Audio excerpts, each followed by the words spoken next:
You made up a backstory to this fake husband, Shane. You told different stories to different people. Yeah. Why? I don't fully understand why I do some of the stupid things I do. You posted that he was loving, and to others you described him as abusive, as a cheater, never being around. I think that was probably a battle within myself. I have been cheated on in all my relationships, so I think that that's a part of me working through that. And the loving side is what I hope for someday. You posted a picture of two children kissing, pretending it was you and Shane when you were young children. Yeah. What was that about in your mind and heart?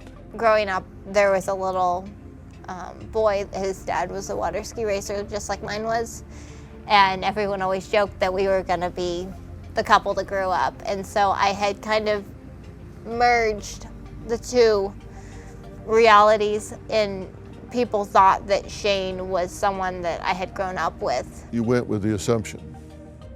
Yeah. People assumed that. Yeah, it was the same guy, you know, and so yeah. You wrote, "What good are moms if they don't take embarrassing photos of you when you're little?" Yeah. Happy dirty 30 to my partner in crime from the age of 2, and the first boy that made me realize not all boys had cooties. You don't know these children. I got it off Google. You just found that picture and put it up. Yeah.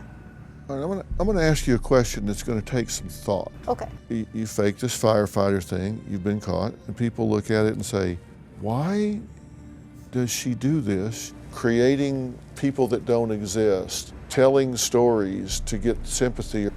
Where did you learn that worked?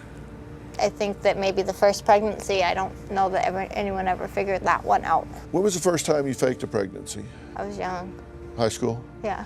Do you remember your rationale for that? I accused someone my mom was seeing of raping me, and that the baby was a product of that. What did that person do that caused you to think they deserved that?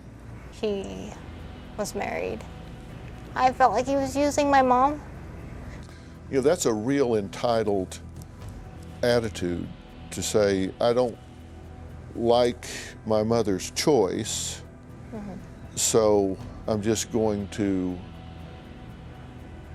gut this man's life. It was very selfish. You stuck with that lie. You actually had a baby shower. Yeah. And you got gifts. Yeah.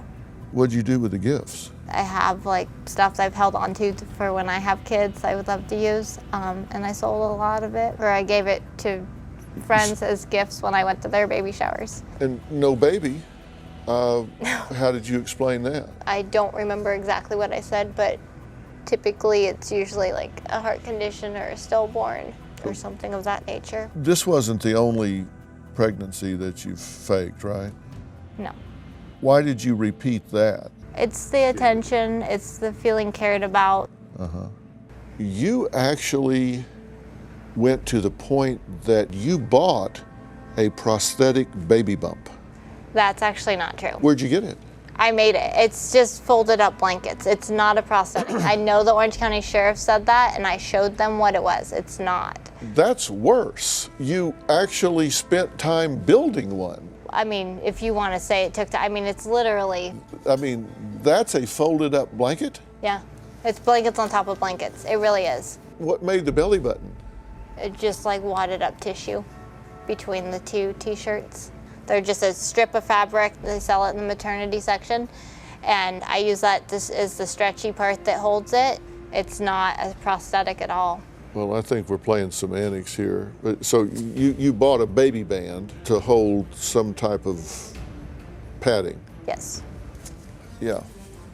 See, everybody lies, by the way, just so you know, but some people weaponize it.